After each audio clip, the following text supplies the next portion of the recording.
Salam, hər birinizi xoş gördük. Lənkəran rayon Yuxarı Nüvədi kənd Mais Mirzacanov adına tam orta ümumi təhsil məktəbinin radio qovşağı sizinlədir.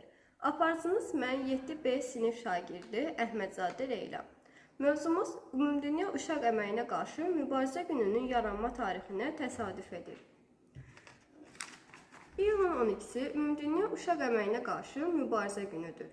Bugün Beynəlxalq Əmək Təşkilatı tərəfindən təsis olunub. Ümumdünya Uşaq əməyinə qarşı mübarizə gününün təqvimə daxil edilmə təşəbbüsü 1997-ci ildə Osloda uşaq əməyinin ən pis formaları və mübarizə, uşaq əməyinin mübarizəyə dair mövzular üzərində keçirilən beynəlxalq konfranslar irəli sürülür. Beynəlxalq Əmək Təşkilatı ilk dəfə dünyada uşaq əməyinə qarşı mübarizə gününün 2002-ci ildə qeyd edilib. Təşkilatın hədəfinin diqqətinin həmin problemlərə yönəldilməsi və onun ləğvinə nail olmaqdır. Hər il iyunun 12-sində bütün dünyada olan hökumət və qeyri-hökumət təşkilatının nümayəndələri işə götürmə əmək müəssisələrinin, həmçinin milyonlarla uşaq dünya əməyinə mübarizə istiqamətində öz səylərini birləşdirir. Prezident İlham Əliyevin uğurlu sosial-iqtisadi inkişaf strategiyası ölkəmizdə uşaqların müdafiəsi, onların sağlam və firavan böyüyərək layiqli vətəndaş kimi yetişmələri üçün dövlət siyasətini ildən ilə gücləndirilməsinə imkan verir. Azərbaycan Respublikası Əmək Təşkilatı işə qəbul olmaq üçün minimum yaş həddi haqqında, eləcə də uşaq əməyinin ən pis formalarının qadağan edilməsi və onların aradan qaldırılması üçün təcili tədbirlərə dair konversiyaların ratifikasiyası edilmişdir. Bundan başqa, milli qanunvericiliyimizə 15 yaşdan aşağı uşaqların işləməsinə icazə verilmir. Bugünün məqsədi cəmiyyətin diqqətini mövcud problemlərə yönəltmək və uşaq əməyinin ləğvinə nail olmaqdır. BMT-nin davamlı inkişaf məqsədlərinin hədəfləri sırasında 2025-ci ilədək uşaq əməyinin bütün formalarının ləğv edilməsi xüsusi yer alır. Azərbaycanda uşaq əməyinin istismarı hallarına qarşı həm də inzibati, maarifləndirmə tədbirləri həyata keçirilir. Tarix boyu dünyada ölkə uşaqların əməyindən müxtəlif məqsədlər üçün istifadə edilmişdir. Dünyada 9-14 yaş qrupunda 272 milyon uşaq işləyir. Uşaqlardan fəhlə kimi istifadə halları daha çox sənaye, kənd təsərrüfat, dağ, mədək, kiçik ailə təsərrüfatları kimi sahələrdə tez-tez rast gəlinir.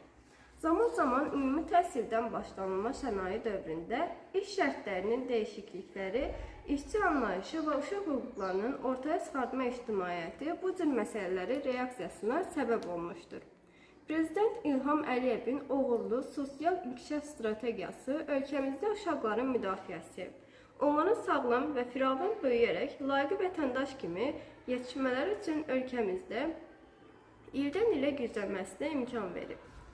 Uşaq hüquqlarının sahəsinin BMT-nin uşaq hüquqları haqqında konvensiyasına, uşaqların yaşaması, müdafiəsi və inkişafının təmin edilməsi haqqında Ümumdünya bəyannaməsi və sairə sənədlərə qoşulan bu və sənədlər irəli gələn müttəfiqlər beynəlxalq normalar əsasında milli qanunvericilik bazasının formalaşmasında Azərbaycanda eyni zamanda Beynəlxalq Əmək Təşkilatının işə qəbul olunmaq üçün minimum yaş həddi haqqında uşaqların əməyinin ən pis formaları qadağan edilməsi və onların aradan qaldırılması üçün təcili tədbirlərə dair konversiyaların ratifikasiyası edilib.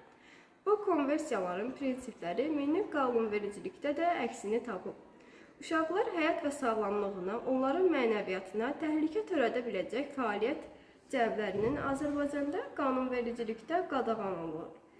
Əmək məclisinə əsasən uşaqların işə qəbul edilməsi üçün minimum yaş həddi 15 yaş müəyyən edilib. Məclislərdə yaşı 18-dən az olan işçilərin əməyindən istifadə edilə bağlı, onlar üçün əmək şəraiti və işə əmək məzuniyyət vaxtı, müddəti və s. baxımından əlavə təminatlar, güzəştlər də əksini tapır. Münaqişələr və təbii fəlakətlər insanın həyatını məhv edir, ölüm, yoxsulluq və istirab gətirir. İnsanlar elə şəraitdə düşünürlər ki, bu halda adi hüquq və azadlıqlarını itirmələri ilə barışmaq məcbur olurlar. Bu cür vəziyyətdə ilk növbədə milyonlarla uşaq, o cümlədə zor gücü ilə işləməyə məcbur edilən uşaq əziyyəti çəkirlər. Münaqişə və tədbir fəlakətlərin büründüyü yerlərdə uşaq əməyinə qarşı mübarizə, təcili tədbirlər görmək lazımdır. Dayanıqlı inkişaf məqsədlərindən biri 2030-cu ilədək uşaq əməyinin bütün formaları və zoraki əməllərə son qoyulmalıdır.